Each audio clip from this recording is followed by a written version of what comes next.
Good morning everyone. Hello standard third. हमने last session में पढ़ा था मीरा बहन और बाघ। जो क- जो कहानी थी उसकी बिगिनिंग हम कर चुके थे कि जो मीरा बहन है वो आज़ादी के बाद उत्तर प्रदेश के एक जंगल में रहती थी जहाँ खतरनाक बाघ आते थे। इतना हमें पढ़ लिया था। अब हम यहाँ से कंटिन्यू करेंगे इस चैप्टर को। तो देखो, पहाड़ी गांवों में अक्सर बाघ का डर बना रहता है, यानी कि जो ये मीरा बहन जहाँ रहती थी वहाँ बाघ का डर अक्सर बना रहता था। जंगल कटने के कारण शिकार की तलाश में बाघ कभी कभी गांव तक पहुंच जाता है, यानी कि जब बाघ को शिकार करना हो तो वो ये मीरा बहन जहाँ रहती थी वहाँ गांव तक है वो बाघ है वो पहुंच जाते थे। गेवली गांव में एक बार यही हुआ। देखो, गेवली गांव गांव यानी कि जहां मीरा बहन जहां रहती थी उस गांव का नाम था गेवली गांव। तो गेवली गांव में क्या हुआ कि यानी कि जो गेवली गांव जहां ये मीरा बहन रहती थी वहां एक बार यही हुआ कि वहां बाघ है वो शिकार ढूंढते ढूंढते गांव में आ पहुंचा। एक बाघ ने गांव में घुसकर एक गाय को मार डाला। तो देखो, ये गांव है गेवली, तो वहां बाघ ने क्या किया, गाय का शिकार किया, यानी कि जो गाय थी उसको मार डाला। सुबह होते ही यह खबर पूरे गांव में फैल गई, यानी कि गांव में खबर जा पहुंची कि बाघ घुस गया है गांव में और उसने आते ही एक गाय को मार दिया।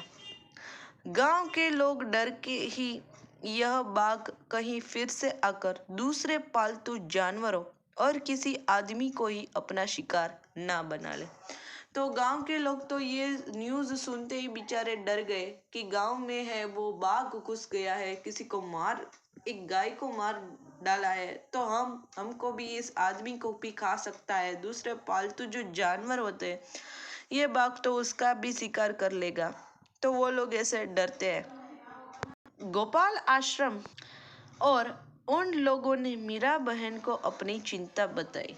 वहाँ जो मेन आश्रम बनाया था इस गोपाल आश्रम, तो उसका जो हैंडलिंग मैनेजिंग ये मीरा बहन करती थी। तो सारे लोग अपना प्रॉब्लम्स लेकर वहाँ गए।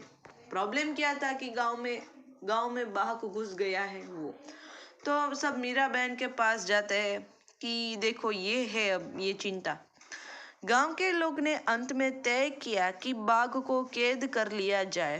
तो वो उसने मीरा बहन ने मीटिंग बुलाई और डिसाइड कर दिया कि हम इस बाघ को क्या करेंगे, पकड़ लेंगे, यानी कि उसको एक पिंजरे में कैद कर दिया जाए।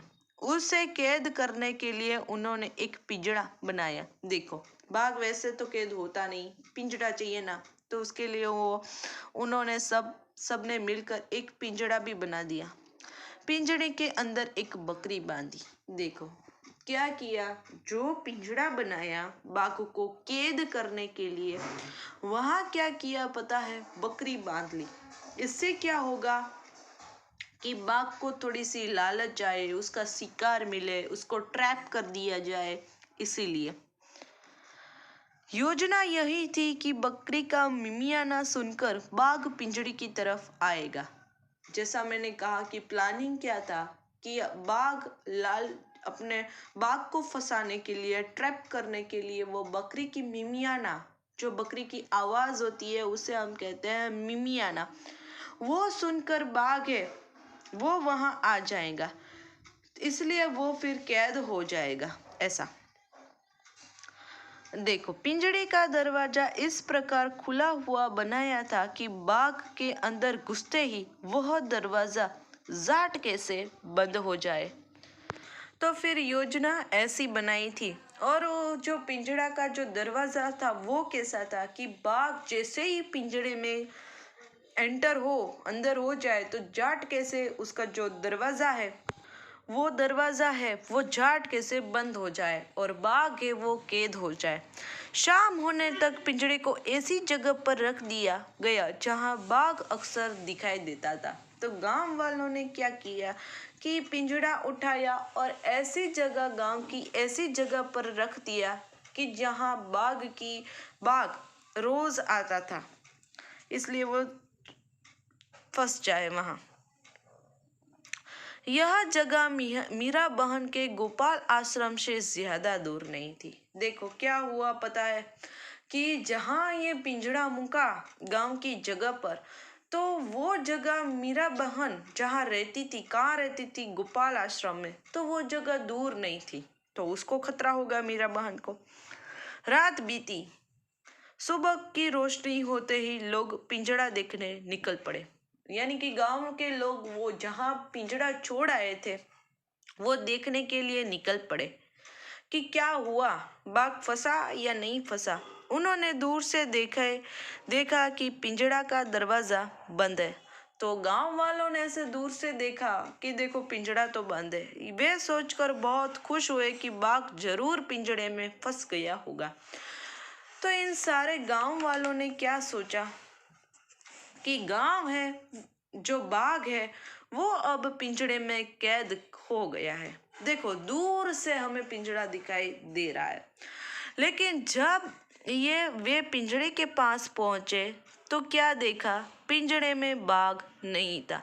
तो थोड़े आगे चले और देखने के लिए कि चलो बाघ तो अब कैद हो गया है, पिंजड़ा देखा है। तो देखा तो क्या पता चला, पिंजड़े में तो कोई नहीं था। लोग चकित थे, बाघ के अंदर गए बिना पिंजड़ा बंद कैसे हो गया। तो लोग ये सोचने लगे कि यदि बाघ इस पिंजड़े में गया नहीं है तो पिंजड़ा अपने आप बंद कैसे हो गया। लोग मीरा बहन के पास पहुंचे। लोगों ने सोचा कि गोपाल आश्रम पास ही था, इसलिए शायद मीरा बहन को मालूम हो कि रात में क्या हुआ। पूछने पर मीरा बहन बोली। तो ये सारे लोग फिर से इस मीरा बहन जो गोपाल आश्रम था वहां गए और कहा कि हमने यहाँ पिंजड़ा रखा था, क्या मीरा बहन आपको कुछ पता है, बाघ इसमें फंसा है कि नहीं फंसा है। तो ये मीरा बहन क्या आंसर देती, वो कहती है, देखो भाई मुझे तो नींद आ रही थी, मैं सोचती ही रही आखिर बाघ को धोखा देकर हम क्यों फंसाए, इसलिए मैं गई और पिंजड़े का दरवाजा बंद कर आई। देखो इस मीरा बहन ने क्या किया कि हम बाघ को क्यों फंसाए, यानी कि हम उसको कैद क्यों करें। तो मैंने उस पिंजड़े का दरवाजा अपने आप ही बंद कर दिया। हमें बाघ को धोखा देना नहीं चाहिए, यानी कि हमें जानवर के प्रति ऐसी भावना नहीं रखनी चाहिए जैसे ये गांव वालों ने किया कि बकरी का शिकार कराए। तो एक बुरी बात है, उससे क्या होता, बकरी की जान चली जाती। यदि बाघ अंदर पिंजड़े में बंद हो जाता तो क्या होता कि बकरी की जान चली जाती। इसीलिए मीरा बहन ने क्या किया कि पिंजड़े का दरवाजा अपने आप से ही बंद कर दिया। तो यहाँ ये कहानी का जो एक्सप्लेनेशंस है वो कंप्लीट होता है। कहानी बहुत ही अच्छी थी, मीरा बहन और बाघ। इससे हमें सीखने को मिलता है कि मीरा बहन कितनी अच्छी थी। यदि बाघ उस पिंजड़े में घुस जाता तो क्या होता, बकरी की जान चली जाती। तो ये सब ठीक नहीं है। अब हम देखेंगे इस कहानी की जो क्वेश्चन आंसर है वो फर्स्ट है, कहानी में बाघ को खतरनाक जानवर बताया है। नीचे दी गई सूची में सबसे खतरनाक चीज तुम्हारी समझ में क्या है और क्यों। तो इनमें से सबसे खतरनाक चीज क्या है, चाकू, बिजली, टूटा हुआ कांच की आग। तो आग सबसे ज्यादा खतरनाक है, उसमें आदमी ही जल जाता है पूरा।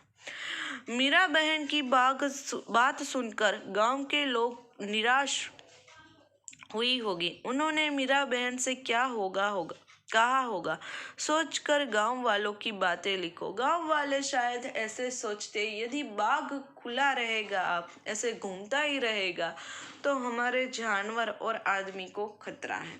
तो ऐसे अपने निराशा व्यक्त करते होंगे। अब देखो आगे, खतरनाक है या नहीं, जो आगे की एक्सरसाइज है वो। गेवली गांव के आसपास के लोग में बाघ जैसे खतरनाक जानवर भी रहते थे। तुम्हारे हिसाब से नीचे लिखे जंतुओं में से कौन कौन खतरनाक हो सकते हैं, उन पर गोला बनाओ। यानी कि इन बॉक्स में जो जानवर के नाम है उसमें से हमें बताना है कि खतरनाक कौन है। चलो थोड़ा सा सोचना कि कौन खतरनाक है, वरना नेक्स्ट सेशंस में हम इस एक्सरसाइज के आगे बढ़ेंगे। तब तक के लिए गुड बाय टू एवरीवन।